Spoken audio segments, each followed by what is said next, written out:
السلام علیکم و رحمت الله و برکاته. برادران الله همت نگهبان باشد. امیدوارم صحت سلامت هستید. برادران ما امروز برای شما ترتیب حج باز یک بار بیان میکنیم که چگونه شما حج بین و حج خودتان درست انجام بدین از تاجیکستان، ازبکستان و از روسیه. برادران وقتی که شما از تاجیکستان برادران ریس هایی که پریامای عید شنبه جده میین برادران، شما در امو ایرپورت دوشنبه وقتی که آمدین باید غسل کردگی باشین و احراماتون در امو ایرپورت میپوشین، نیتاتون میکنین، میین هر یمای طرف جده. از جده شما را خو ما باشیم راه بلدتون، خود دیگه باشه راه بلدتون میگیرتون راست میبرد گسنیسه. اگر که شما عید شنبه مدینه رفتین باشین احرام نمیپوشین و نیت هم نمیکنین، همین خیلی لباس های همو عادی قطعی میخسین، میین احراماتون بعد در مدینه میپوشین و بعد چی میکنین؟ نیت میکنین طرف مکه میین. خلاصت کسی که اگر که اول خواه از دوشنبه باشد، خواه از تشکین، خواه از روسیه باشد، اول اگر دل نیتش آمدن مکه باشد، ریسای پریامای در همون جاهاشون میپوشد. از ازبکستان هم اگر شما پریامای آمدنی باشین، ریسای مستقیم در همون تشکین احراماتون غسل میکنین، احراماتون میپوشین و نیت میکنین، حرکت میکنین. اگر ای تشکین مدینه رفتنی باشین احراماتون نمیپوشین. از روسیه اگر شما پریامای جده آمدنی باشین احراماتون در همون روسیه ایرپورت روسیه میپوشین.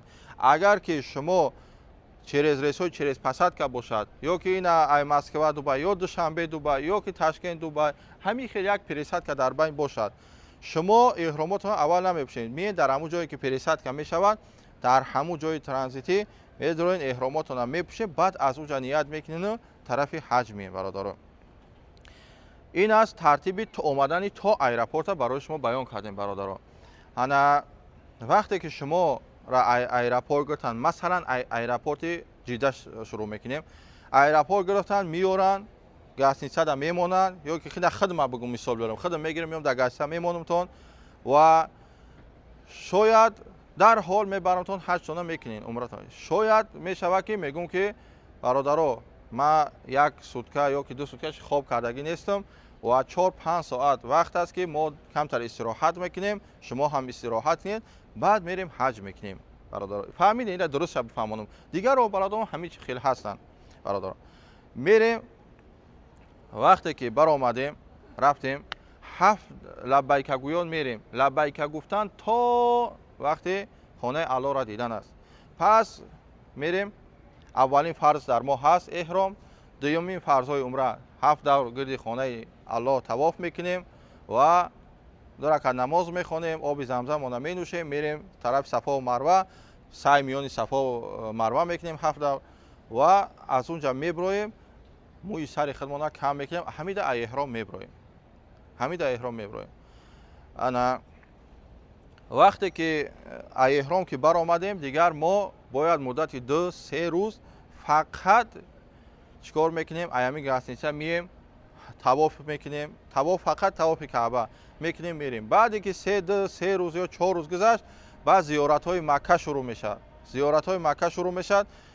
зиёратҳои Макка куҷо ҳастанд? аввал мо мебарем ҷабалу Савр, ғори Савр, ғоре ки Расулуллоҳ саллаллоҳу алайҳи ва саллам дар онҷа пинҳон шуда буданд мушрикон. дуюм Арафот, Муздалифа, Ҷамарот. баъд меорем ғори Ҳиро. алоне ки мо дар ҳамун ҷо ҳастем, дар ғори Ҳиро ҳастем, дар ҷабалу Нур. баъди ин зиёратҳои Макка бигем якум давраш тамом мешавад. дар байни 2 рӯз мемонем, масҷиди ҷино мебаремтон, масҷиди қабристони ҳазрати биби Хадиҷа модармо, хонаи Расулуллоҳ саллаллоҳу алайҳи ва саллам метем барои шумо. баъде ки ин чизҳо боз ягон рӯз пас, шуморо 1 рӯз пас ё 2 рӯз пас боз масҷиди ҳазрати биби Оиша модармо мебарем, яъне ки уҷара масҷиди Танъим мегӯянд. онҷа мебаремтон, ба ҳамин зиёратҳои Макка тамом мешавад. 1 рӯз пешаи Мадина рафтантон шуморо Тоиф мебарем. Тоиф дар куҷо мерем? заводи аввалан заводи атр мерен, духӣ, масҷиди ҳазрати Аббос, масҷиди ҳазрати Аддос, баъд чи боғҳои гирдаш ҳаст, дар онҷа шуморо барои экскурсия медорем, платни аст, пулша мо метем, тамошо мекунем. баъд меем миқот, дубора эҳром мепӯшем, бо меем ҳаҷ дига мекунем. баъд аз ин ҷа ки тамом шуд, Мадина. Мадина ки рафтем, дар ҳол аввалин коре мекунем, равзаи Расулуллоҳ саллаллоҳу алайҳи ва саллам медроем. аввалин равзаи Расулуллоҳ саллаллоҳу алайҳи ва саллам. баъди равзара ки даромадем, хотир мо ҷамъ шуд, فرداش زیارت‌های مدینه. اول میریم کوی احد، شهدای احد، مسجد قبلتین، مسجد القبا، چه مسجدی که اولین بار در روز نماز جمعه خوانده شده است. پس باغ خرما، مسجد حضرت بلال رضی الله عنه. پس به همین زیارت‌های مدینه هم تمام می شود و در آخر ای همه در جای اساسی شما را دوباره گرفته میبریم به ایرپورت به وطن روان میکنیم. در وقت روان کردن 5 لیتر آب زمزم از حساب ما برای شما هدیه هست برادران. این همی بود حج شما برادران. چیزیش این همی کدام حاجی بگه من اینجا نرفتم اونجا نرفتم مرحمت اینا بگه که ما نرفتیم گجای میگم میبرم. فقط وقتی حاجی میخواهد که امی بیاد اول برود بحر جیده آبوزی کند، لودکا سوار شود، برای یگانجا صورت. این خیلی نیست حج آمده بردار. یک مکتب 15 روزه 14 روزه برای شما هست برادرها که در اینجا باید تمام نمود عبادت به طریق احسن یاد بگیرید. باز در اینجا برادرها آدمای هستن که با دیگه شرکت ها 10 بار 8 بار 6 بار آمدن، خود 3 بار آمده است تا زیرا دین نمیداند، اسلام ایمان نمیداند، فرض‌های تورات و فرض‌های نماز هیچی را، واجبات تورات نماز مستحبات هیچی را نمیداند. ما برای یا تعلیم میتیم این چیزا را میفهمونیمشون یا اینکه تاریخ جاهای زیارت هیچی را نمیداند، فرض‌های عمره را نمیداند. خیلی قدر آمده چی گرفتی از یک چیز میگیری میره برادران. این بود برادرها مختصرا درباره عمره. یک چیز دیگه را بگم، با کسانی که اول میروند مدینه رو مثال میرم مدینه او احرامشون در همون به احرام میان مدینه در 2-3 روز میمونن، زیارت های مدینه رو میکنن، بعد میان میقات ذوالحلیفه احرامشون رو میکشن و راست میان حرم برای عمره کردن.